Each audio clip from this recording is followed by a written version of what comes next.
Tai labas rytas visiems prisijungusiems į dar vieną mūsų LKT dirbtuvių renginį. Tai kol dar šiek tiek jungiasi žmonės, tai padarysiu trumpą įžangą. Tai esu Ieva Mizeja, Lietuvos kaimo tinklo sekretariato atstovė ir moderuosiu šiandien mūsų susitikimą. Ir šiandien mūsų renginyje turime 2 pranešimus. Pirmasis bus skirtas SP intervencinės priemonės trumpos teikimo grandinės įgyvendinimo taisyklių ir paramos supaprastinimo aspektams aptarti, o antrasis SP intervencinės priemonės sumanieji kaimai įgyvendinimo taisyklių naujovių apžvalgai. Tai kaip visada, prieš perduodama žodį mūsų pirmai šios dienos pranešėjai, turbūt jau aišku visi žinot, bet vis tiek trumpai norėčiau priminti bendrąją mūsų tvarką, kad visi mūsų renginiai yra įrašomi, o su šių renginių vaizdo įrašais, kaip visada, bei susitikimo medžiaga, kaip visada galėsite netrukus po renginio susipažinti LKT internetinėje svetainėje. Taip pat norėčiau paprašyti visų renginio dalyvių savo mikrofonus bei kameras pranešimų metu laikyti išjungtus, nebent po jų norėsite užduoti klausimą arba dalyvauti diskusijoje. Tai tą padaryti tikrai galėsit pasibaigus kiekvienam iš šios dienos pristatymų, keldami virtualias rankas arba parašydami savo klausimą susirašinėjimo lange. Taigi turbūt nieko nelaukdama ir norėčiau pakviesti kolegę Nomedą pristatyti pirmąjį šios dienos pranešimą. Labą dieną visiems. Tai esu Nomeda iš paramos programos lyderių ir kaimo plėtros skyriaus, atsakinga už pasteikimo grandinės. Tai šiandieną noriu pasidalinti su jumis pranešimu parengtu apie trumpas tiekimo grandinės, apžvelgti naujoves, supaprastinimus ir dar kartą prisiminti, apie ką jos yra ir kam jos skirtos. Tai pradedu transliavimo, turbūt viskas gerai matosi, taip? Tikrai taip. Tai yra trumpos tiekimo grandinės ir bendradarbiavimo priemonė intervencinėme plane. Taip pat kaip testinė priemonė numatyta, buvo įgyvendinama ir praėjusiame programavimo laikotarpyje. Ir šių metų paraiškų teikimas jau vyko vienas pavasarį, dabar antrasis numatytas jau į metų galą, tai yra lapkričio 3 iki gruodžio 30 dienos. Čia noriu priminti, įspėti, kad jisai buvo preliminariai numatytas truputį anksčiau, mėnesį anksčiau, spalio mėnesį, tai dabar pavėlintas 1 mėnesiu ir šiam kvietimui skirtas biudžetas yra virš 5 milijonų, tai yra apie 5,4 milijonus eurų. Kaip ir prieš kiekvieną paraiškų kvietimą buvo atnaujintos, peržiūrėtos taisyklės ir šį kartą jos buvo atnaujintos nemažai, tai yra ir išleista nauja redakcija. Tai jos patvirtintos yra rugsėjo 12 dieną Žemės ūkio ministro įsakymu 3D463, nes atsirado daugiau paskatų kooperatyvams, pripažintiems ir nepripažintiems, kaip ir anksčiau buvo, ir kitų supaprastinimų, kuriuos ir apžvelgsiu eigoje.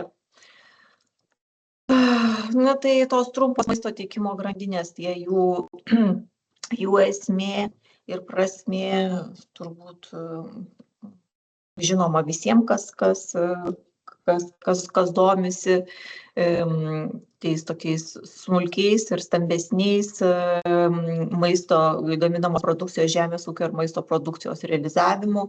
Tai ji taip pat ir skatina kaimo ir miesto bendrystę, išaugina ūkių konkurencingumą, nes gaunama didžiausia pridėtinė vertė ūkiams, skatinamas ir tvarus vartojimas, dažniausiai tos grandinės, todėl kad yra sumažinami tos visos mylios ir pasiekimai ir vietinių gamintojų maistas tik tai tiekiamas į rinką, irgi papildomai skatinam ir pridedam per atrankos kriterijus su ekologiškai ir pagal kokybės sistemas užaugintų produktų skatinimą ir tiekimą.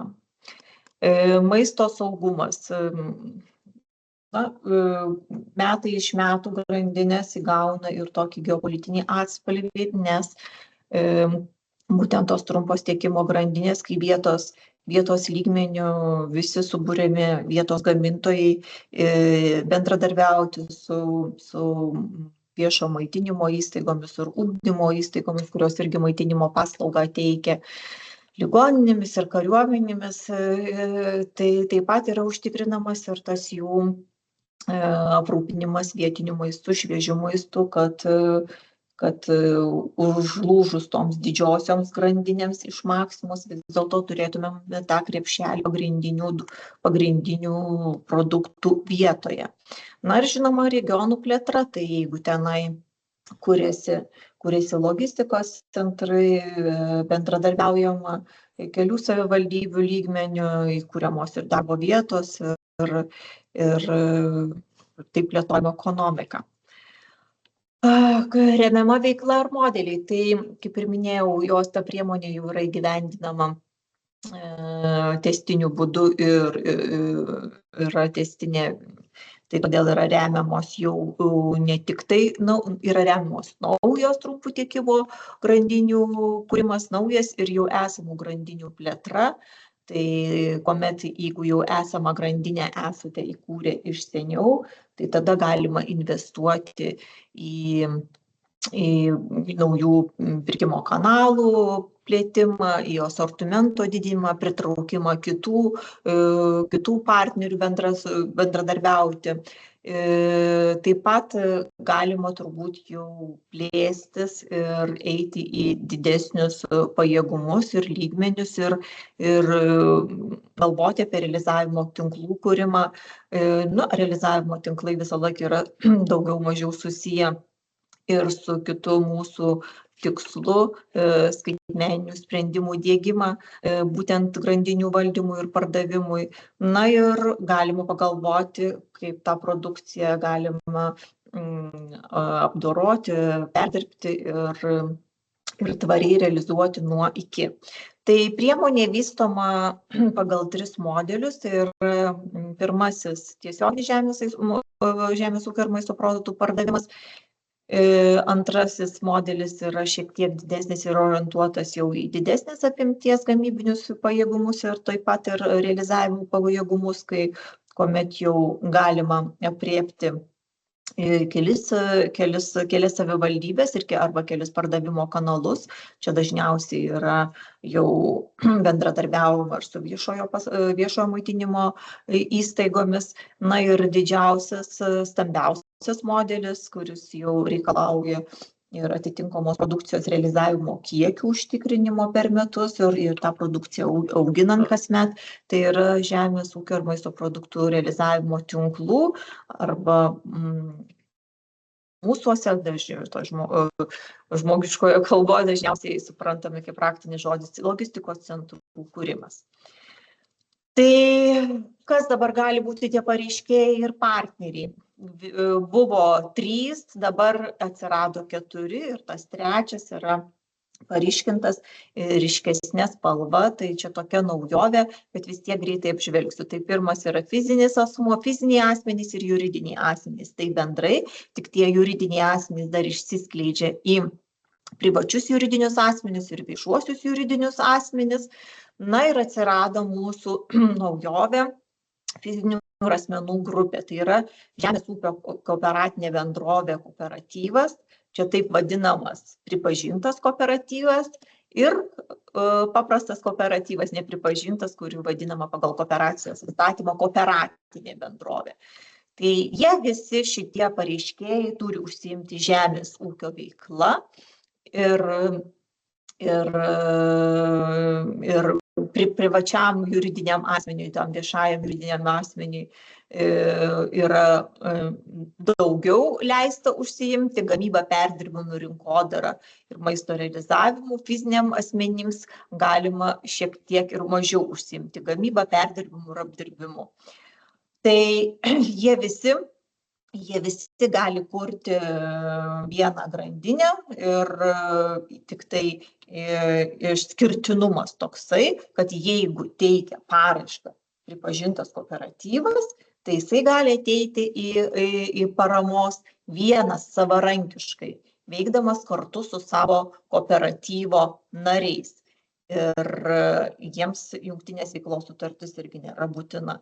Tai šiaip sakau, priemonė yra bendradarbiavimo ar partnerystė būtina, bet jeigu ateina kooperatyvas, tuomet jisai gali teikti paraišką kaip vienas ūkio subjektas, tik kaip pareiškėjas, nereikalaujant būtinai kitų išorinių partnerių.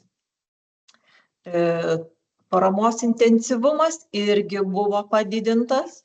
Iki dabar buvo numatyta 60% ir 100% intensyvumas, 60% intensyvumas verslo plano išlaidoms.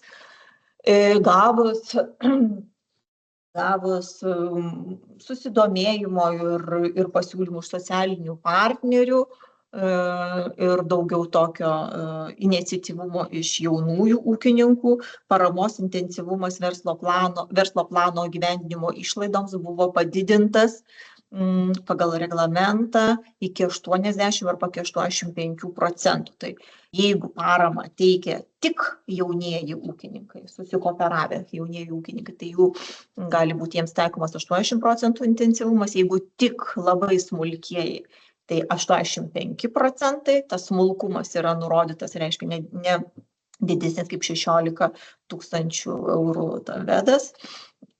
Ir jeigu sukooperuojasi jaunieji su smulkiaisiais ūkiais, tuomet jiems intensyvumas yra taikomas 80%. Žodžiu, kartu turėtų kooperuotis. Visiems kitiems galimiems pareiškėjams yra intensyvumas 60 ir 100%. Čia padidintas yra tik tai jauniesiems ir smulkiesiems.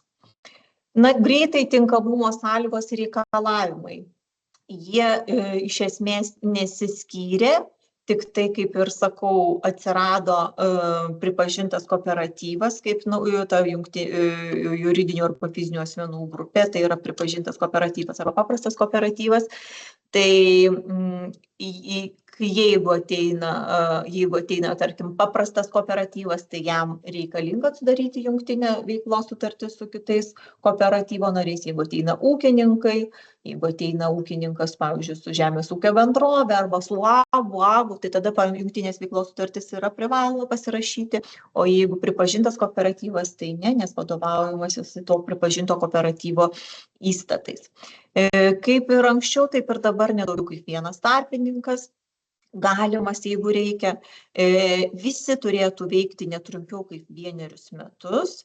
Išimtis yra palikta naujai įsikūrusiems kooperatyvams. Tai gali ir prieš tai buvo, ir dabar yra, kad gali paraiškos pateikimo metais būti įsikūręs kooperatyvas, bet jis turėtų, tas jau įsikūręs kooperatyvas, vis tiek būti sudarytas iš nemažiau kaip 50% kooperatyvo narių, kurie jau veiklą vykdo netrumpiau kaip 1 metus. Šitoksai kaip saugumo rodiklis, rizikai išvengti, kad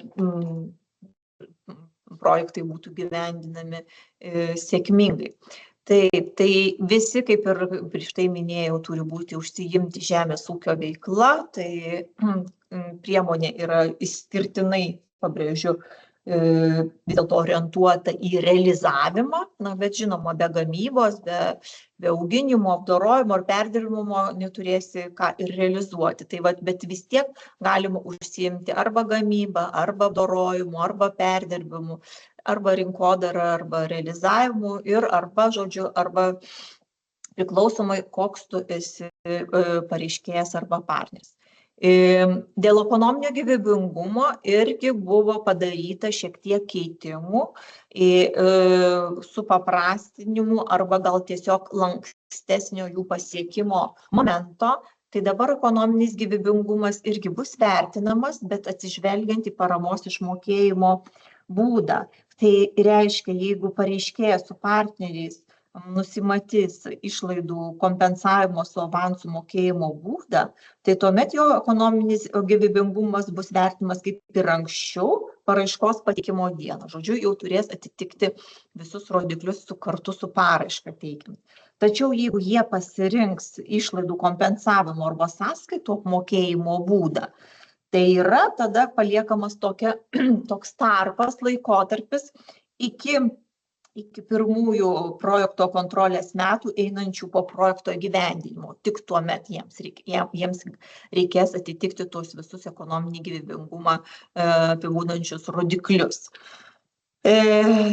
Taip, toliau pajamos. Pajamos irgi išlieka irgi kaip tinkamumo vienas iš kriterijų ir jisai turi sudaryti ne mažiau kaip 50% visų grandinės dalyvių veiklos pajamų gautų už gamybą, apdorojimą, perdirbimą ir realizavimą.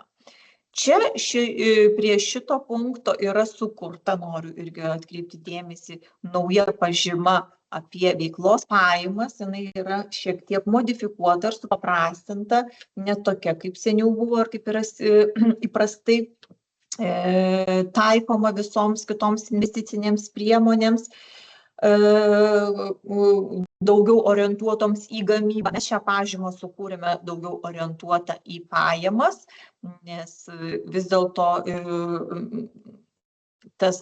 šita veikla, kaip ir minėjau, susijusi labiau su realizavimu ir pardavimu. Ir pažymoje atsiras tokie dalykai kaip užauginta produkcija savo valdoje ir ne savo valdoje, pripažinto kooperatyvo narių ir savo narių ir ne savo narių užauginta produkcija ir taip toliau. Tai šią pažymą parengėme kaip priedą, taisyklių priedą numeris 3, tai irgi galite susipažinti ir pildyti. Reikalinga bus pildyti, nes iš jos būtent bus susumuojamas 50% reikalavimas dėl veiklos pajamų. Na ir nemažiau kaip šiaip priemonė yra, kaip sakant, joje gali dalyvauti labai smulkus ir vidutiniai ūkiai, didelių nepriemame, bet tas didumas yra žiūrimas tik tai pagal 2 ar 3 modelį, tom didžiosiom grandinėm ir tuomet žiūrima, kad nebūtų jisai didesnis kaip 4000 EDV tas vedas. Na, trečiam paramos modeliui, ten, kur yra parama logistikos centrų kūrimui ir parama iki 1,5 milijono, tai taip pat gali ateiti papildyta tiek, kad paraiška teikiama kaip ir buvo, ne mažiau kaip 5 ūkio subjektų arba vieno kooperatyvo, kuris irgi pagal įstatymą turi būti jau sudarytas iš ne mažiau kaip 5 narių. Investicijos kuriant logistikos centrą bus vertinama, ar planuojamas logistikos centras nebus statomos jau toje teritorijoje, kur jau veikia kažkokie tai logistikos centrai. Jeigu logistikos centro statymo atveju neturima nuosavos žemės, tai sutartis su nekilnojamo turto savininku gali būti sudaroma tik kai tai yra valstybės ar savivaldybės turtas. Ir taip pat parama teikiant bus atsižvelgiama į pareiškėjo patirtį. Tai ta patirtis yra nurodyta 3 sąlygos, 3 burbuliukai. Tai viena iš jų yra pripažintas kooperatyvas turėtų būti, tada netrumpiau kaip 2 metai vykdo grandinės veiklą, kaip minėjau prieš tai yra minimum 1 metai, tada tai čia jau 2 metai. Na ir realizavimas tada turėtų būti numatytas daugiau kaip 10 realizavimo vietų. Kas dabar su įsipareigojimais yra po tinkamumo reikalavimų, reikia prisiimti ir įsipareigojimus. Tai pats pagrindinis, kad reikalavimus kurti ne mažiau kaip 1 prekybos ar realizavimo vietą arba regioninį centrą, jeigu pasirenkama šitos paramos kreiptis. Ir žinoma, ją išlaikyti. Irgi ne tik projekto gyvendinimo metu pastatyti, įsteigti, bet ir projekto kontrolės laikotarpiu ją išlaikyti. Projekto kontrolės metai, turbūt dar nepaminėjau, pagal 1 ir 2 modelį yra 3, o pagal 3, tą didžiausią logistikos centro atveju yra 5 projekto kontrolės metai. Kaip minėjau, kad irgi renkantis kurį paramos modelį įgyvendinti ir prašyti paramos, reikėtų įsivertinti savo ne tik gamybinius, bet ir realizavimo pajėgumus, todėl kad irgi yra priežiūros rodiklis ir įsipareigojimas, kad ateinant pagal pirmą modelį reikia būti pajėgiam užauginti arba pagaminti 5 tonas, 5000 kg per metus ir kasmet didinant po 1000, pagal antrąjį modelį jau ateiti su 7 tonomis ir kasmet po 2 tonas didinant, o logistikos centrams jau reikia būti tokiems užaugusiems ir generuoti 25 tonas per metus ir didinant kasmet po 7,2 tonos. Tai čia tie gamybiniai pajėgumai irgi yra svarbu. Na, irgi atitikti investicijas, kad jos investicijos atitiktų valstybinės maisto ir veterinarijos tarnybos tuos reikalavimus. Čia dažniausiai yra problemos su pastatų paskirtimi, tai irgi pasižiūrėti. Na, tas pats įsipareigojimas susijęs su tinkamumo reikalavimu dėl EDV pasiekimo. Taip pat prašome irgi užsiregistruoti į mūsų svetainę maisto grandinę ir ten bendradarbiauti, nes ten galite susirasti ir savo vartotojus, kurie tiesiogiai su jumis sudarytų pirkimo pardavimo sutartis, nes yra šablonai tų sutarčių. Na ir galimybė ir privalomumas prekiauti ir tiekti kitų fizinių ir juridinių asmenų produkciją, kurie nedalyvauja tame projekte, tai yra įtraukti ir kitus iš šono fizinius arba juridinius asmenis. Na ir dabar esminiai supaprastinimai dar irgi koncentruotai, tai kaip ir minėjau, didžiausia naujovė ir paskata dalyvauti pripažintiems kooperatyvams, kurie gali ateiti paramos savarankiškai. Ir taip pat galima dalyvauti kaip ir seniau nepripažintiems kooperatyvams arba taip vadinamoms kooperatinėms bendrovėms. Pripažinto kooperatyvo atveju reikalingas yra kooperatyvo narių arba narių atstovų susirinkimo protokolo sprendimas pateikti, būtent įgyvendinti šitą trumpų tiekimo grandinių projektą ir tuomet jau yra nebereikalaujama jungtinės veiklos sutartis. Ir dar pripažintų kooperatyvų teikiamame verslo plane yra teikiama ne individualiai, kaip visiems kitiems pareiškėjams pajėgumai visi, bet bendra narių valdų situacijos analizė. Ir dar aiškumo dėlei, kad pripažintas kooperatyvas arba kooperatyvas nėra laikomas tarpininku tuo atveju, jeigu jis realizuoja savo narių, priklausančių jam narių produkciją. Būtent trumpų tiekimo grandinių atveju. Dar vienas supaprastinimas ir paskata argi atsiradusi iš gyvenimo, kad būtent pagal grandines bus galima realizuoti ir produktus nepatenkančius į sutarties dėl ES veikimo pirmąjį priedą. Tai yra pavyzdžiui duona, koldūnai, sultiniai, uogienės ir taip toliau. Tik tai jeigu šiuo taip tvariai šią nuo iki produkciją norėsite realizuoti, tuomet bus jums jau taikoma ir fiksuojama nereikšminga de minimis pagalba. Tokia naujovė. Dar truputį plačiau, kur ką buvau užsiminusi apie supaprastinimus dėl ekonominio gyvybingumo, tai dar pasikartosiu trumpai išlaidų su kompensavimu reikalinga, jeigu pasirenkame, tai tada ekonominis gyvybingumas paraiškos teikimo dieną vertinamas, o jeigu kompensavimo ir sąskaitų apmokėjimo, tai tik tai pirmaisiais kontrolės laikotarpio metais, einančiais po projekto įgyvendinimo metų. Ir apie pažymą jau irgi pakalbėjau. Dar naujovė avanso dydžio diferencijavimas pagal investicijų apimtis. Norėjome, kad irgi paėmus paramą, ji būtų, kaip sakant, nemarinuojama, o daroma kažkas, tai todėl, kad Todėl, kai pasirenkamas projektų mokėjimo būdas parama su avanso mokėjimu, tuomet yra nustatytas, kad pirmasis mokėjimo prašyme būtų deklaruota 10% investicijų sumos ir jam sutrumpinamas terminas iki 3 mėnesių. Tai jeigu pasiėmė avansą, tada per 3 mėnesius yra reikalinga pateikti pirmąjį mokėjimo prašymą ir uždeklaruoti ne mažiau kaip 10% investicijų sumos.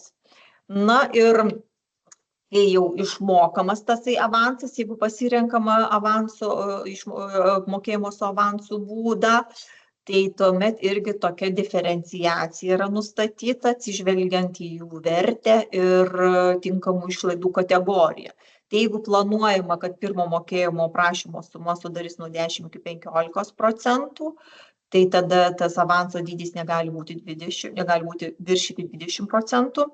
Jeigu norėtumėte, kad būtų pirmojo prašymo suma didesnė truputį, tai yra nuo 16 iki 30%, tai tada atitinkamai negali viršyti avanso dydis 30%.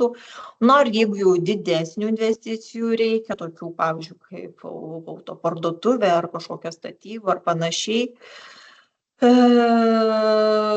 tai tada avanso dydis yra jau prašoma jį užsideklaruoti neviršijant 40% leistino aplamai, bet suma turėtų būti didesnė jau kaip 31%.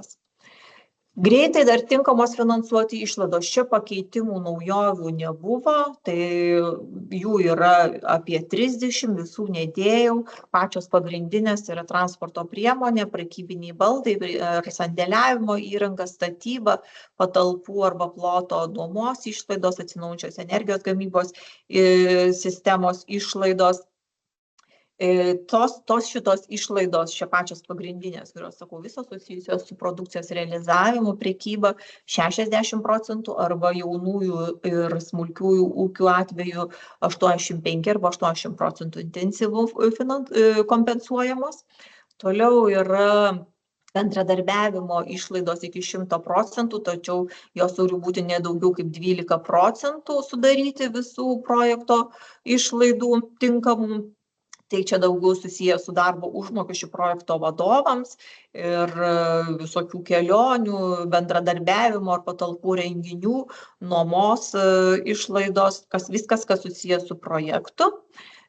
Toliau išlaidų kategorija ir labai populiari yra, kuri yra 100% kompensuojama, tai einamosios projekto įgyvendinimo išlaidos, tokia stambi kategorija, po kuria palenda ir logistikos centro darbuotojo darbo užmokesčio išlaidos, ir pardavėjo darbo užmokestis, ir komunalinių paslaugų išlaidos, transportavimo išlaidos, tai galima ir kurą pirkti, ir jeigu neturime savo transporto, galima jį nuomotis, ir netgi galima transporto paslaugų išlaidos irgi dengtis 100%. Na ir kadangi tos trumposios tiekimo grandinės vis dėlto mes labiau norime įgalinti ir pritraukti į viešąjį sektorių, tai irgi galima šitam projekte pasisamdyti viešųjų pirkimų organizavimo darbuotoją ir irgi jam mokėti darbo užmokestį neviršinantį minimalaus darbo užmokesčio algos. Ir paskutinė kategorija yra skatinamosios veiklos, čia gali būti nedaugiau kaip 20%, tai populiarinimas ir prekinis ženklo kūrimas ir internetinė svetainė. Atrankos kriterijai. Iš viso turėtų būti surinkta ne mažiau kaip 30, o dabar kaip 30 pasiekta, tai lentelėje parodyta, kad yra skatinama grandinės vis dėlto vystyti su kuo didesniu dalyvių skaičiumi, tai didžiausias balų skaičius yra 15. Jeigu projektas įgyvendinimas be tarpininko, dar 5 gali būti skiriami balai. Skatinama vis dėlto kurti naują trumpą grandinę, tai jeigu nėra gavę paramos 15, na, o jeigu dauguma nėra gavę, tai tada 10%. Žodžiu, gali ateiti ir sena grandinė, kuri jau kažkada tai gyvavusi, bet vis dėlto su keletą naujų partnerių.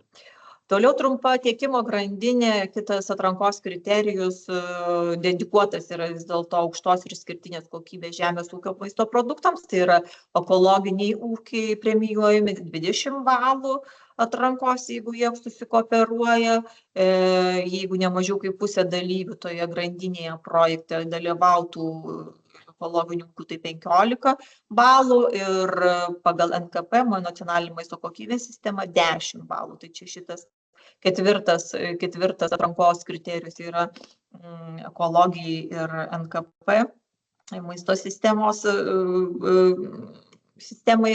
skirtas. Toliau taip pat skatinamas yra produkcijos asortimento krepšelio didinimas. Tai jeigu rinkoje, jeigu ateitų iš 5 skirtingų žemės ūkio sektorių, tai gautų 15 balų, jeigu iš skirtingų 3 sektorių ir jie tiektų tuos produktus, tai 10 balų.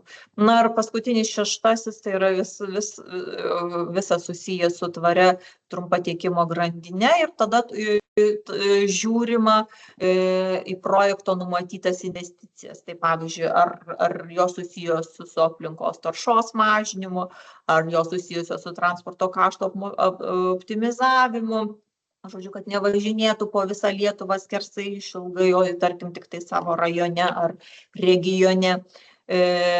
Toliau maisto atliekų kiekio mažinimas, kad viską bet liekinė gamyba, kad būtų skatinama ir investuojama. Na ir skaitmeninimo arba inovacijų diegimas, tada jau ir 10 balų premijuojamas. Tai iš viso galima susirinkti po 5 iš viso galima gauti 30 balų arba sumuojant susirinkti. Tai yra ir viskas ir ačiū Jums už dėmesį. Dabar klausimai.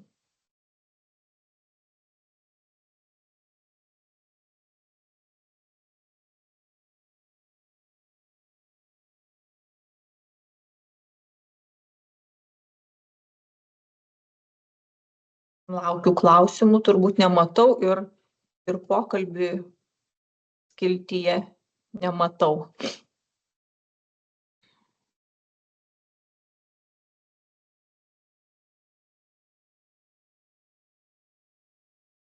Tai skaidrės žiūriu parašyta, kad galėsite rasti kaimo tinklo tinklalapyje, po renginio jos bus patalpintos. Mes taip pat skaidrės įdėsime ir į savo svetainę, kurią galima rasti www.maistograndinė.lt.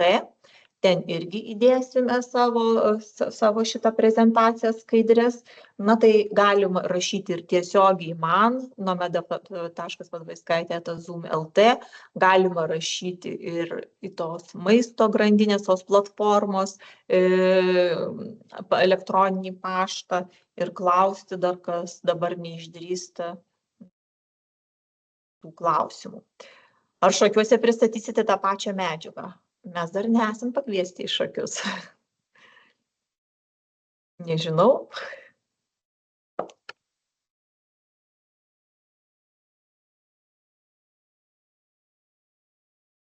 Na, tuomet, jeigu daugiau klausimų liktai nematau ir aš, ne tik tai tu, Nomeda. Tai ačiū tau labai už išsamų pristatymą, turbūt dėl to, kad jis toks išsamus buvo ir tų klausimų nėra. Tai gerai, tai čia Lina ir Zita Simaitienė, jeigu norite, jūs man tikrai parašykite, aš čia dar parašau čia savo adresą, aš tikrai žinokit, dar nieko nežinau nei apie Šakius, nei apie Šiaulių rajoną ir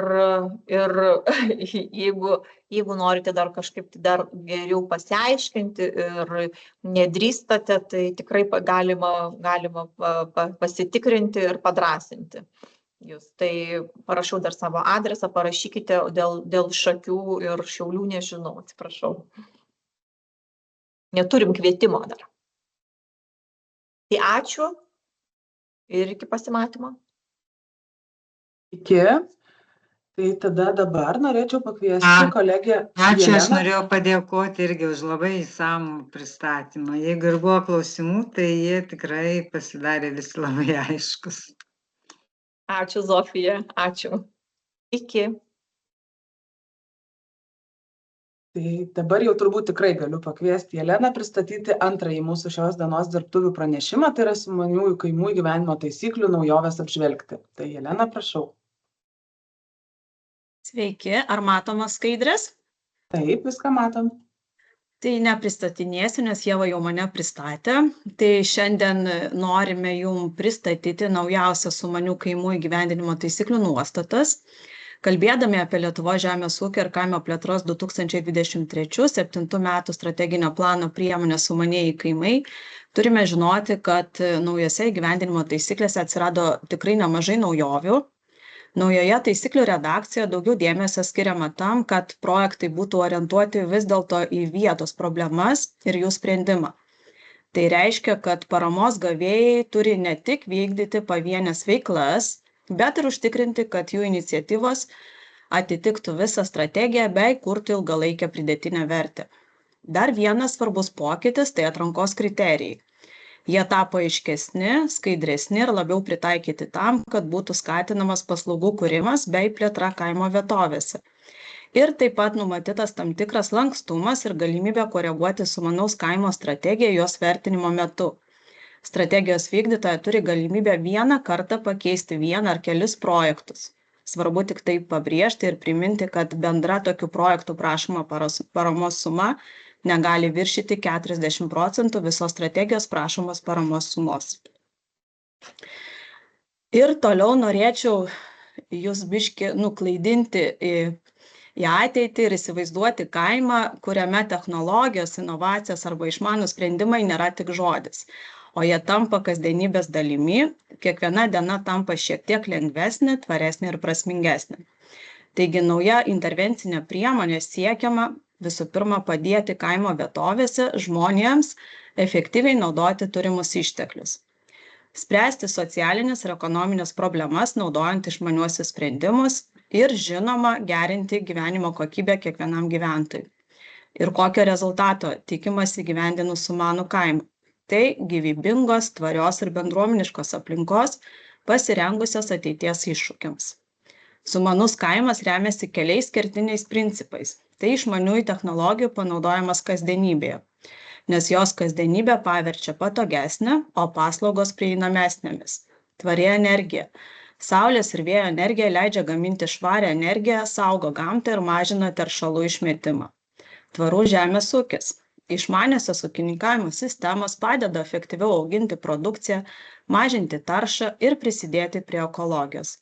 Ir vietos ekonomikos stiprinimas – tai nauji verslo modeliai, trumposios tiekimo grandinės, kuria darbo vietas ir stiprina bendruomenę. Ir žinoma, svarbiausia yra socialinė įtrauktis. Kai bendruomenės nariai aktyviai dalyvauja sprendimų priėmime ir bendradarbiauja, kaimas tampa gyvesnis, darnesnis ir stipresnis. Ir nors ši idėja nėra nauja, daugelį Europos šalių sumanūs kaimai jau sėkmingai veikia, mūsų tikslas yra pritaikyti geriausią patirtį čia, kad sukurtume gyvybingą, inovatyvią ir patrauklią aplinką tiek vietos gyventojams, tiek ateities kartoms. Ir šiandien kalbėsime apie sumanios strategijos modelį ir tai, kaip teisingai išpildyta strategija gali padėti bendruomenėms spręsti vietos iššūkius bei kurti ilgalaikius ir tvarius pokyčius. Strategijos sėkmė priklausys nuo to, ar ji veiks kaip skėtinis projektas, ar apjungs įvairias iniciatyvas, bus orientuotas į bendruomenių įsitraukimą ir ar spręs vietos problemas pasitelkiant naujoves. Svarbiausia, kad strategija būtų grindžiama bendradarbiavimu, tai reiškia, kad sprendimai gimtų ne vieno subjekto, bet visos bendruomenės pastangomis. Taip pat labai svarbus inovacijų įgyvendinimas projektuose, tiek technologinių, tiek socialinių. Tokiu būdu sukuriamas sąlygos ne tik efektyviai reaguoti į kylančius iššūkius, bet ir užtikrinti tvarią vietovės plėtrą ateityje. Ir toliau papasakosiu apie strategijai keliamus pagrindinius reikalavimus. Taigi kompleksinė strategija turi būti įgyvendinama vietos veiklos grupės priklausančioje teritorijoje, tačiau jeigu bendradarbiautų kelios vietos veiklos grupės, jų teritorija gali ir nesiriboti. Pavyzdžiui, gali bendradarbiauti Tauragės VVG su Šalčininkų rajono VVG, bet svarbu, kad juos sietų bendri iššūkiai ir šių problemų bendri sprendimai. Patys projektai, kurie bus įgyvendinami projekto vykdytojų, turės būti įgyvendinami kaimo vietovėse, kurių skaičius neviršia 6000 gyventojų. Ir svarbu paminėti, kad strategiją galima sukurti tiek vieną sumanų kaimą ir visus sumanius problemų sprendimus nukreipti tik į vieną lokalią vietą, pavyzdžiui, rengti autonomišką elektros apsirūpinimą per bioenergijos gamybą, prieskonių ir daržovių auginimą panaudojant skaitmeninius vandens lietaus nuotekų filtrus. Tiek sumanūs sprendimai gali atsirasti visoje vietos veiklos grupės teritorijoje. Tačiau svarbu, kad visi strategijos veiksmai ir veiklos būtų kompleksinės, siektų to paties tikslo ir išspręstų iš anksto vietos veiklos grupės nustatytus iššūkius. Ir svarbiausias tiek strategijos, tiek atskirų projektų tikslas turi būti kurti pridėtinę vertę tiek strategijos teritorijai, tiek jos gyventojams. Apibendrinant galime pasakyti, kad sumanieji kaimai nebėra tik pavienių iniciatyvų priemonė. Tai turėtų būti tvari strategija, skirta sutelkti bendruomenės, skatinti jas mąstyti inovatyviai ir kartu kurti ateities kaimą. Tokį, kuriame technologijos, žmonių bendradarbiavimas ir tvarumas eitų greta vienas kito. Toliau norėčiau plačiau pristatyti strategijos rengimą ir administravimo modelį. Vietos veiklos grupė yra pagrindinė strategijos rengėja ir pareiškėja. Svarbu paminėti, kad strategijos pateikimo vietos veiklos grupė, jeigu dalyvautų ir vietos veiklos grupės partnerė, turi atlikti visus parengiamuosius darbus. Tai yra organizuoti susitikimus su vietos gyventojais, bei strategijos rengimą įtraukti kuo platesnį potencialių projektų vykdytojų ratą. Kartu su strategijos teritorijos gyventojais vietos veiklos grupė turi išsirinkti opiausią problemą ir pasirinkti inovatyvius, sumanius įrankius šioms problemoms išspręsti. Šie įrankiai būtent ir bus veiklos, kurias savo projektuose įgyvendins projektų vykdytojai, bei prisidės prie strategijos tikslų įgyvendinimo. Vietos veiklos grupės strategijos administravimo išlaidoms kompensuoti gali gauti iki 12% strategijos tinkamų finansuoti išlaidų paramos. Projekto vykdytojai rengs atskiras projektų paraiškas su skirtingomis veiklomis ir investicijomis, kurios bus sudėtinės strategijos dalys ir teiks jos vietos veiklos grupiai pagal vietos veiklos grupiai priklausančią teritoriją. Projekto vykdytojams parama projektams gali siekti iki 200 000 eurų.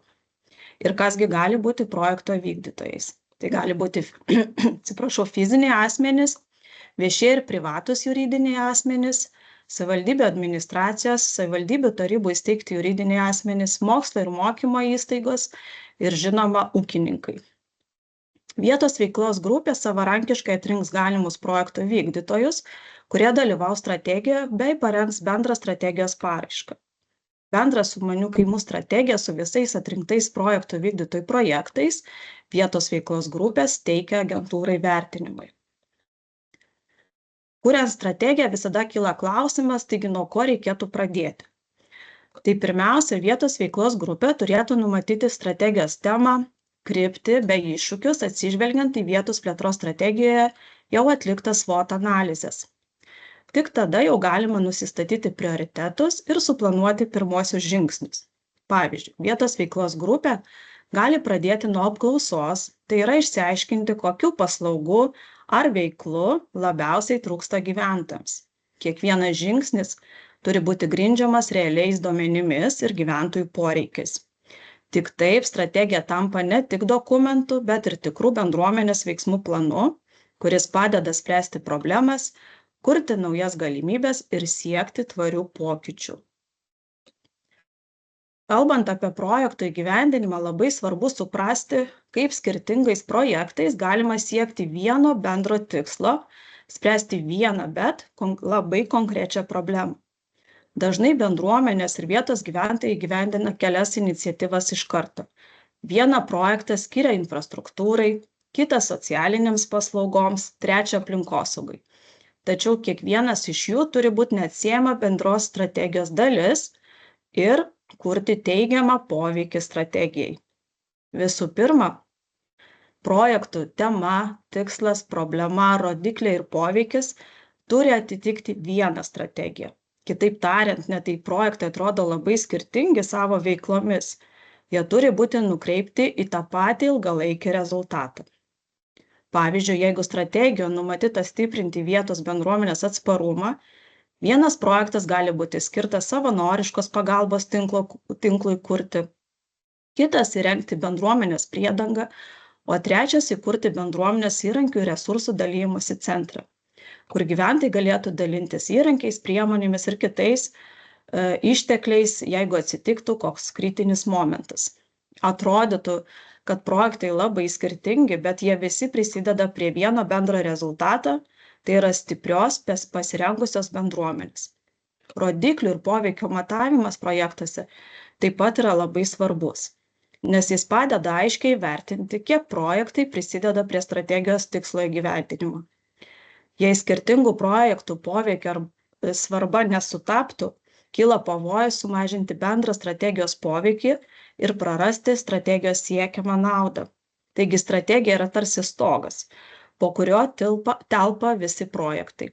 Skirtingos iniciatyvos papildo vieną kitą, tačiau galutinis jų poveikis turėtų būti bendruomenės stiprinimas, vietos problemos sprendimas ir ilgalaikės naudos sukūrimas. Tik tokiu būdu projektai tampa ne atskirais fragmentais, o nuoseklia pokyčių grandinė. Ir kiekviena strategija privalo turėti aiškią ir konkrečią temą pagrįstą SWOT analizę.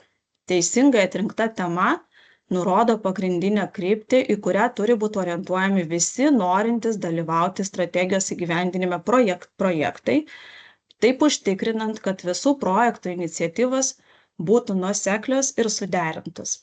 Tai gali būti tiek ekonomikos stiprinimas, tiek socialinė įtrauktis ar aplinkosauga.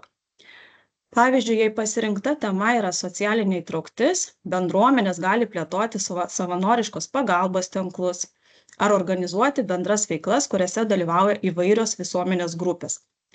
Ir svarbi naujovė įgyvendinimo taisyklėse aplinkosaugos tema jau nebetampa privaloma. Tai reiškia, kad vietos veiklos grupė pati gali rinktis, kokia tema jiems yra svarbiausia ir labiausiai atitinka vietos bendruomenės poreikius.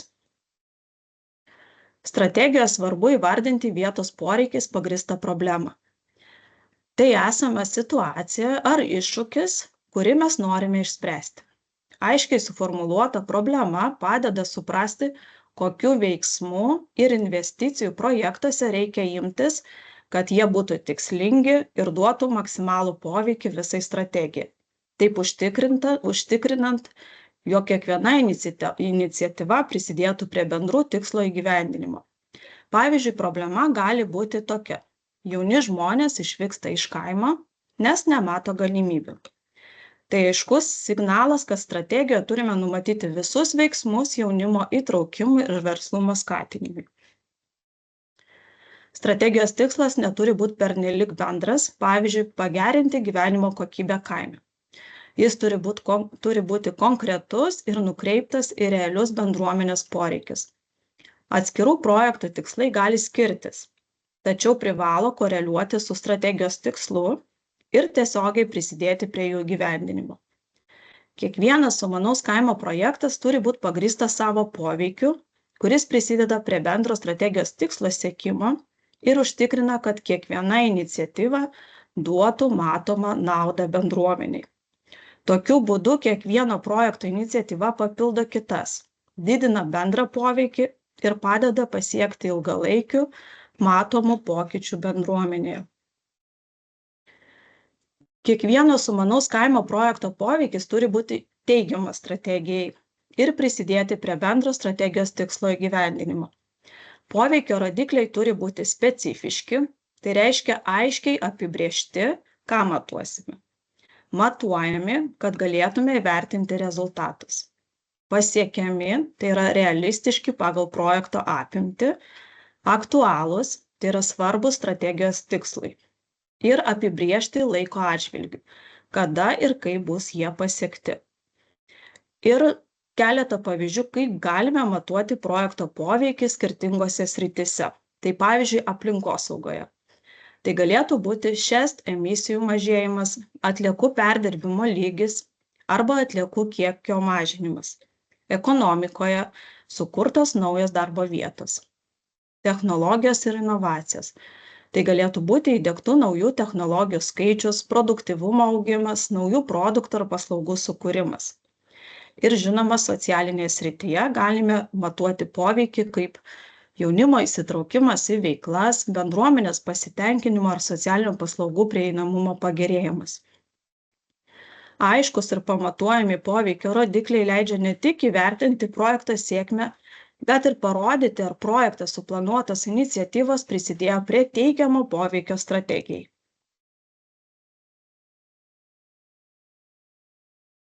Kiekviena strategija ir projektas turi prisidėti prie bent vieno iš 5 rezultato rodiklių. Ką tai reiškia praktiškai? Tai pavyzdžiui, žemės ūkio skaitmeninimas rodiklis R3, tai yra išmanios technologijos ūkyje, kurios kuria mažiau rankinio darbo, daugiau efektyvumo ir didesnės grąžos reikalauja. Ekonomikos augimas ir darbo vietos rodiklis yra R37, tai nauji verslai, naujos galimybės vietos žmonėms, kad kaimas nebūtų tik gyvenamoji vieta, bet ir stipri darbo rinka. Rodiklis R41 pasirenkamas, jeigu strategija ir projektais prisidedama prie kaimo vietovių modernizavimo, didinant gyvenimo sąlygų jose patrauklumą. Socialinė įtrauktis, rodiklis R42, tai stipresnės bendruomenės, kuriuose kiekvienas turi savo vaidmenį, kur žmonės ne tik gyvena greta, bet ir veikia kartu. Ir toliau norėčiau pristatyti sumanių kaimų strategijos kaip skėtinio projekto pavyzdį. Pavyzdžiui, strategijos tema galėtų būti įtrauki infrastruktūra ir paslaugos. Strategijos problema – neišvystytas vietos turizmas, nepakankama turizmo transporto infrastruktūra. Strategijos tikslas – sukurti tvarę ir inovatyvią vietos turizmo infrastruktūrą, kuris stiprintų bendruomenės įsitraukimą, didintų lankytojų skaičių bei skatintų ekonominio regiono vystymąsi. Strategija galėtų pagal mano pavyzdį sudaryti 3 projektai. Vienas būtų pelno, infrastruktūros, kuri rengtų savivaldybė, ir socialinio verslo. Taigi pirmas šios strategijos projektas būtų pelno projektas, kurio projekto vykdytojas galėtų būti privatus juridinis asmuo. Projekto tikslas – didinti turistų srautą, sukurti infrastruktūrą ir paslaugas, padidinti turistų srautą nuo 500 iki 1500 per metus. Rodiklis – sukurtos 5 naujos nakvynės vietos, įdiegta bekontaktė registratūra. Projekto poveikis – tiesiogiai sprendžia turizmo paslaugų trūkumo problemą ir skatina vietinę ekonomiką per sumanią infrastruktūrą. Naujai sukurta infrastruktūra bus savarankiškai išlaikoma per gaunamas pajamas ir planuojama, kad nauji turisto srautai paskatins vietinių verslų plėtrą. Kitas sumanaus kaimo projektas būtų savivaldybės kuriama infrastruktūra. Šio projekto tikslas būtų sukurti tvarę ir modernę vietos turizmo infrastruktūrą, skatinant turistų srauto augimą ir vietos gyventojų ekonominį aktyvumą. Rodiklis projekto – tai įkurtos 2 parkavimo aikštelės ir 1 sanitarinė stotelė. Turistų srautas padidėjęs iki 1500 per metus ir sukurtos 2 naujos darbo vietos. Projekto poveikis – išsprendžiama parkavimo ir transporto infrastruktūros problema, turistams lengviau atvykti į lankytinas vietas ir pagerėja turistų patirtis, patogesnė prieiga, tvarkingesnė aplinka ir daugiau patogumų. Ir trečias sumanaus kaimo projektas galėtų būti socialinis verslas, įgyvendinamas kaimo bendruomenės. Tokio projekto tikslas galėtų būti sukurti socialinį verslą, kuris skatintų vietos bendruomenės įsitraukimą į turizmo paslaugų teikimą. Rodiklis – įsteigtas socialinis verslas, tai ekologiško maisto tiekimo paslauga turistams. Bendradarbiavimas su nemažiau kaip 5 vietos ūkininkais. Per pirmuosius veiklos metus turistams pateikta bent 1000 ekologiškų maitinimo porcijų. Ir tokio projekto poveikis – tai vietos gyventojai aktyviai įtraukiami į turizmo paslaugų kūrimą ir teikimą. Skatinamas vietos smulkusis verslas bei bendruomenės ekonominis aktyvumas, palaikomas ekologiškas vartojimas, turistai gauna sveiką vietinę produkciją, Mažinamas turizmo poveikis aplinkai, nes trumpėja tiekimo grandinė ir mažėja transporto tarša. Bendruomenė stiprina savo identitetą, kadangi vietos maistas galėtų tapti kaimo vizitinę kortelę. Kaip jau ir buvo pristatyta galimos strategijos pavyzdyje, sumanieji kaimai numato labai platų spektrą remiamų iniciatyvų. Tačiau visi projektai turi būti orientuoti į tai, kad kaimo vietovėse atsirastų daugiau teigiamų pokyčių, pasitelkiant sumanius, inovatyvius sprendimus, kurie gerina ne tik tai gyvenimo kokybę, bet ir gali būti pritaikomi tvariai plėtrai ateityje. Remiami projekto vykdytojų projektai gali būti labai įvairūs. Tai gali būti verslo, tai yra pelno projektai, įskaitant žemės ūkį, nepelno projektai, socialinis ar bendruomeninis verslas, viešųjų paslaugų prieinamumo didinimo, viešųjų paslaugų perdavimo veiklos. Pažymėtina ir tai, kad skirtingi projektai yra remiami skirtingų intensyvumų, kuris priklauso nuo suplanuotai vykdyti veiklų, pareiškėjų ir investicijų. Taip pat norėčiau atkreipti dėmesį, kad socialinio bendruomeninio verslo bei viešųjų paslaugų perdavimo projektams taikomos socialinio verslo gairės, todėl rengiant šios projektus papildomai reikia atkreipti dėmesį į reikalavimus numatytus gairėse. Ir atsižvelgiant į šiandieninę geopolitinę situaciją, sumaniuose kaimuose atsirado naujas remiamas projektų pobūdis, skirtas stiprinti bendruomenės atsparumą krizių metu. Projekto veiklos ir investicijos orientuojamos į tai, kad bendruomenė būtų geriau pasirengusi įvairioms ekstremalioms situacijoms, pavyzdžiui, nenumatytoms nelaimėms, potvyniams, audroms, gaisrams ir panašiai, ir žinoma ginkluotėms išpuoliams. Pavyzdžiui, potvynio ar gaisro metu bendruomenė su savivaldybė iš anksto gali susiderinti veiksmus. Seniūnija, pavyzdžiui, turi elektroninę programėlę su savanorių sąrašu ir tų, kuriems reikalinga pagalba, ir sujungia juos visus pagal vietovę ir poreikius.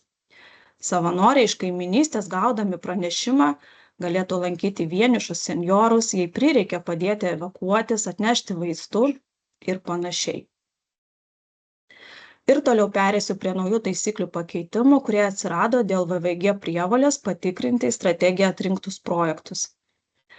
Taigi, nauja svarbi taisyklių naujovė tai yra išankstinis projektų vertinimas. Nuo šiol, prieš teikdami strategiją agentūrai, vietos veiklos grupės turi atlikti išankstinį vertinimą. Tai reiškia, kad VVG turi įvertinti, ar projekto vykdytojų pateiktose paraiškose numatytos veiklos ir investicijos atitinka strategijos temą, sprendžia aktualią problemą ir prisideda prie teigiamo poveikio strategijai. Vertinimas turėtų būti vykdomas pagal agentūros patvirtintą klausimyną, kuris padės užtikrinti, kad projektai būtų tarpusavį susiję, neveiktų izoliuotai, o jų veiklos būtų suderintos. Išankstinio projekto vertinimo metu agentūra atlieka metodinę pagalbą vietos veiklos grupėms. Kiekvienam strategijos vykdytojui yra priskiriamas koordinuojantis darbuotojas, kuris turėtų užtikrinti nuolatinę pagalbą, dalytųsi gerąją vertinimo praktiką ir suteiktų reikalingą informaciją iš viešųjų registrų. Ir kaip visiems žinoma, strategijos yra atrenkamos pagal atrankos kriterijus. Didžiausia galima surinkti strategijų balų suma yra 100 balų. Įgyvendinimo taisyklių naujoje redakcijoje numatytas pakeitimas tam, kad strategija galėtų būti vertinima toliau, tai ji dabar turėtų surinkti 40 privalomų atrankos balų. Nesurinkus šio balų skaičiaus, strategija būtų atmetama. Vienas iš strategijos atrankos kriterijų yra paslaugų skaitmeninimas, kuriam yra skiriama 15 balų. Tai reiškia, kad projektai turi numatyti skaitmeninius sprendimus, techninius įrankius, programinę įrangą ar duomenų apdorojimo priemonės, neįsiskaito kompiuteriai, serveriai, maršrutizatoriai ar išmanieji telefonai. Svarbiausia, kad šie sprendimai pagerintų konkrečių paslaugų prieinamumą, kokybę ir efektyvumą, atsižvelgiant į gyventojų, verslo ar institucijų poreikis. Vertinama, ar projekto vykdytojas aiškiai paaiškina ir rodo dokumentais, kaip pasirinkti skaitmeniniai sprendimai tiesiogiai pagerina paslaugų prieinamumą, patikimumą ir veiksmingumą. Taip pat žiūrima, kaip šie sprendimai padės pasiekti strategijos tikslą ir spręsti joje įvardytas problemas. Kitaip tariant, projekto vykdytojas turi parodyti, kaip pasirinktos technologijos leis daugiau žmonių ir patogiau naudotis paslaugomis, kaip pagerins jų kokybę ir kaip padidins veiklos efektyvumą. Balai skiriami, jei kiekviename strategijos projekte bus diegiami skaitmeniniai sprendimai arba bent viename projekte bus panaudojamas skaitmeninis sprendimas, kuris bus naudingas ir pritaikomas visose strategijos projektuose. Kitas atrankos kriterijus yra nukreiptas į paslaugų inovacijas ir skiriama 15 balų. Šis kriterijus reiškia, kad bent viename strategijos projekte turi būti diegiamos paslaugų inovacijas, kurios atitinka naujumo reikalavimus pagal inovatyvumo vertinimo metodikos pirmąjį priedą. Paslaugų inovacijos turi reikšmingai skirtis nuo iki tol siūlytų ar naudotų produktų ar procesų. Jos negali būti laikomas tiesiog įprastu atnaujinimu ar smulkiu pakeitimu, o turi iš esmės pagerinti veiklą, padaryti ją greitesnę, efektyvesnę, patogesnę ar draugiškesnę aplinkai. Gali būti pasirenkami vienas ar keli požymiai. Tai gali būti, pavyzdžiui, naujas klientų aptarnavimo modelis, kaip elektroninė registracija vietoje popierinės, patobulinta tiekimo ar gamybos grandinė, kuri galėtų leisti sutaupyti laiko ir išteklius. Arba naujas bendradarbiavimas su partneriais būdas, kaip ir minėjau, pavyzdėje dalinimosi platforma. Labai taip pat skatinama iniciatyva į strategiją pritraukti investuotoją, kuris galėtų investuoti ekonominiais ištekliais, pavyzdžiui, piniginėmis lėšomis, pastatais, įrenginiais, transporto priemonėmis ir panašiai. Investuotojo prisidėjimas turi įrodyti, kad be jo investicinės pagalbos strategijos arba projekto rezultatas neįmanomas. Jei investuotojas prisideda prie visos strategijos įgyvendinimo, investuotojo įnašo dydis turėtų būti ne mažesnis kaip 5% visos strategijos tinkamų finansuoti išlaidų vertės. Jei investuotojas prisideda prie vieno ar kelių projektų įgyvendinimo, įnašo dydis taip pat turi būti ne mažesnis kaip 5%, bet projekto vertės. Įnašo ekonominiais ištekliais gali pasidalinti taip pat keli investuotojai. Kai strategija arba projekte numatoma naudoti investuotojų pastatus, įrangą, techniką arba transporto priemonės, kitas materialias priemonės, šios priemonės reikia prisiminti, kad turi aktyviai ir reikšmingai prisidėti prie strategijos ar projekto tikslų pasiekimo. Tai reiškia, kad jų naudojimas turi turėti tiesioginę įtaką strategijos arba projekto įgyvendinimo efektyvumui, veiklos apimčiai arba ilgalaikiam poveikiui, o nebūti tik simbolinis ar papildomas resursas. Priemonės turi būti naudojamos praktiškai, veiksmingai, tikslams pasiekti reikalingų mastų, kad būtų galima pagrįsti jų vertę ir naudą strategijai ar projektui. 10 balų suteikiama strategijai, jeigu projekto vykdytas arba strategija kaip paslaugos teikėjas dalyvautų mokslo ir mokymo įstaigos, pavyzdžiui, aukštosios mokyklos, profesinės mokymo įstaigos. Mokslo institucijų dalyvavimas strategijoje turi įveiklinti praktinės eksperimentinės žinias, rasti praktinių sprendimo būdus lokalioms problemams spręsti ir jas pritaikyti konkrečioje veikloje. Pavyzdžiui, tai galėtų būti, kaip pritaikyti sumanios drėkinimo sistemos įrengimą konkrečioje vietoje arba vėjo jėgainių parko įrengimas. Sekanti strategijos atranka yra orientuota į jaunimą. Tikslas šio atrankos kriterijaus yra užtikrinti, kad jaunimas aktyviai dalyvautų bendruomenės veikloje ir gauti realią naudą iš projektų. Atrankos balai skiriami pagal tai, kiek strategija arba jos projektai traukia jaunimą. Jei visų projektų veiklos ir investicijos skirtos jaunimui iki 29 metų, strategijai yra skiriama 15 balų. Jei bent vieno projekto veiklos ir investicijos skirtos jaunimui, skiriama 10 balų ir jei bent vienas projekto vykdytojas yra jaunas žmogus iki 29 metų, strategijai yra skiriama 5 balai. Ir norėčiau pristatyti dar vieną atrankos kriterijų orientuotą į paslaugas strategijoje. Tai reiškia, kad visose strategijos projektuose turi būti kūriamas arba plėtojamas paslaugas. Svarbu pabrėžti, kad šis kriterijus netaikomas biudžetinių įstaigų teikiamams paslaugoms. Kitaip tariant, strategijos esmė yra skatinti naujų arba patobulintų paslaugų atsiradimą kaimo vietovėse, kurios padidintų jų prieinamumą ir naudą kaimo žmonėms. Ir paskutinis, bet labai svarbus atrankos kriterijus yra nukreiptas į aplinkosaugą. Tai reiškia, kad strategijoje numatytų projektų veiklos ir investicijos yra skirtos aplinkosaugai ir klimato kaitos švelninimui. Svarbiausia, kad jos būtų pagrįstos teigiamų poveikio aplinkai. Taip pat svarbu būtų paminėti, kad inovatyvumo metodikoje nurodytus požymius, kurios turėtų atitikti projektai. Ir tam, kad gauti balus, gali atitikti visi strategijos projektai, keli arba bent vienas. Ir sėkminga sumanaus kaimo strategija yra teisingai suplanuota, įtrauki ir kurianti pridėtinę vertę teritorijai. Taigi bendra informacija, kvietimas teikti sumanaus kaimo strategijas yra numatytas nuo šių metų spalio 13 dienos ir truks iki lapkričio 28 dienos. Kvietimo biudžetas yra apie 12 milijonų eurų. Naują įgyvendinimo taisyklių redakciją rasite Teisės aktų registre. Įsakymas yra numeris 3D447 arba Žemės ūkio ministerijos tinklalapyje paspaudę galiojančią suvestinę redakciją. Taip pat norėčiau informuoti, kad Žemės ūkio ministerijos tinklalapyje prie strateginio plano priemonės sumanieji kaimai yra patalpinta dažniausiai užduodamų klausimų lentelė. Ir ačiū visiems už dėmesį. Laikas užduoti klausimus. Dar tik trumpam norėčiau priminti, kad klausimus taip pat galite užduoti elektroniniu paštu, kontaktus matote ekrane ir žinoma pasinaudoti galimybę strategijos rengimo aspektus aptarti asmeninėse konsultacijose. Jeigu yra poreikis, būtinybė galite kreiptis dėl konsultacijos laiko. O dabar prašau, pasikalbėkime ir užduokite klausimus. Ačiū tau, Jelena. Matau, kad kol kas turime keletą klausimų mūsų susirašinėjimo lange. Ar tu juos matai, ar tau juos geriau įgarsinti?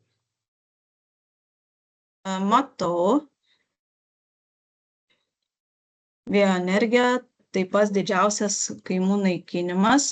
Pagyvenkit šalia tų vėjo jėgainių, žinosite. O pagaminta elektra nugula tikrai ne kaime. Tai manau, čia netaisyklių punktas, tai nediskutuosiu, atsiprašau šio klausimu. Ar kriterijus inovatyvi strategija naujumas vertinamas VVG teritorijos mastu? Tai koks yra visas sumanių kaimų biudžetas? Gerai, tai pirmiausia apie inovatyvumo metodiką. Tai yra vertinamas projektas, kuris kuria paslaugas ir kaip minėjau, tai turi būti nauja kažkokia paslauga arba procesas paslaugoje atnaujintas arba iš esmės pakeistas. Tai gali būti taip pat ir paslaugos produktas. Tai yra vertinama priklauso nuo kur jūs skiriat savo strategiją. Ar labai lokaliai vietai, ar visai teritorijai. Kur bus teikiamos tos paslaugos. Jeigu paslaugos yra teikiamos visai teritorijai, tai tada bus vertinama teritorijos mastu. Jeigu yra paslaugos skirtos tam tikrai tiksliniai grupiai, tai tada bus vertinama pagal lokalią vietą. Ir koks yra visas sumanių kaimų biudžetas, tai yra visas 15 milijonų eurų. Ir planuojama, kad rodiklis ir šią paramą galėtų pasinaudoti 25 vietos veiklos grupės.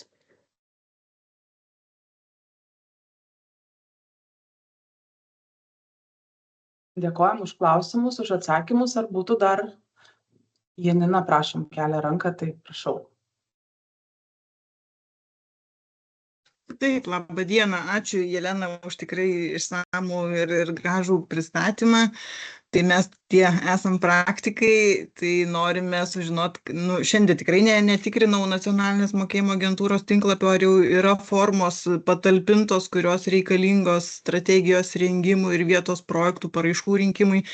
Tai kada tai bus, nes NMA kalbėjo, kad artimiausių metų, bet kada tas artimiausias, nes liko čia ne tiek daug pasiruošimui, o dar formų nėra. Ypač tos lentelės, kurią turime suderinti su nacionalinė mokėjimo agentūra ir tada jau žinosim, ar jau rengiam čia tą strategiją ar ne. Supratau, Janina, aš dar pasitikslinsiu su agentūra dėl pačių formų, dėl paraiškų ir verslo planų. O dėl išankstinio vertinimo lentelės, tai šiandien kaip tik kalbėjom su agentūra, kad kitą savaitę žada jau suderinti ir siųsti su jumis, su vietos veiklos grupėmis ir su Žemės ūkio ministerija. Tai tikrai labai planuojam, labai tikimės, kad kitą savaitę mes tą lentelę jau turėsime. Dėkui.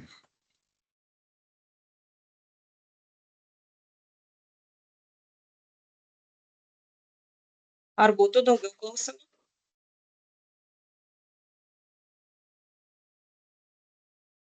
Labai tikrai rekomenduoju pasinaudoti mūsų dažniausiai užduodamų klausimų lentelę, kurią mes irgi derinom su agentūra, bandėme viską paaiškinti. Jeigu matysite klaidas, tai vėl informuokite, bandysime aiškinti, toliau taisyti. Bet jeigu tikrai turite tokius klausimus, kurie dažniausiai pasikartojantis yra, tai atsiverskite tą lentelę, tikrai rekomenduojame. Ir artimiausiu metu taip pat bus ir dėl socialinio verslo lentelė patalpinta. Tai tiesiog kantrybės truputėlį. Tai aš turbūt ir norėjau paklausti dėl to socialinio verslo, kad ir sumaniuose kaimuose jau galiu tos pačios gairės ir turbūt teikdamas projektą mums dar nepasakė, ta sumanių kaimų strategija bus patvirtinta ar nepatvirtinta, jisai turi atitikti socialinio verslo statusą, turi jau turėti. Taip, teisingai, taip. Turi turėti statusą iki paraiškos pateikimo. Tai va, tai jeigu dar nėra, čia užtruks laiko, bet dėkui už atsakymą.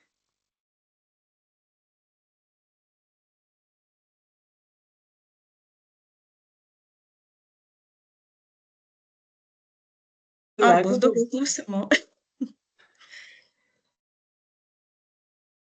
Jeigu tada šiandienai klausimų daugiau nėra, tai norėčiau pirmiausia, aišku, padėkoti Jelenai lygiai taip pat už puikų sklandų pristatymą. Ir norėčiau tada paprašyti iš tinklo sekretariato pusės mūsų dalyvių užpildyti tokią trumpą apklausą. Aš dabar iš karto ją įkeliu į susirašinėjimo langą, nes mums yra labai svarbu gauti tą grįžtamą ryšį, kad ta renginių kokybė kaskart būtų vis geresnė ir atitiktų jūsų visų lūkesčius kuo labiau. Tai labai trumpa ir labai greitai pavyks tą padaryti ir iš anksto labai ačiū visiems, kas užpildysit. Tai va, tai tada turbūt šiai dienai, kadangi daugiau pranešimų neturim, tai norėčiau padėkoti visiems, kas prisijungė, kas pristatė, kas klausė, kas klausė. Ir norėčiau tiesiog palinkėti gražios dienos ir iki kitų susitikimų.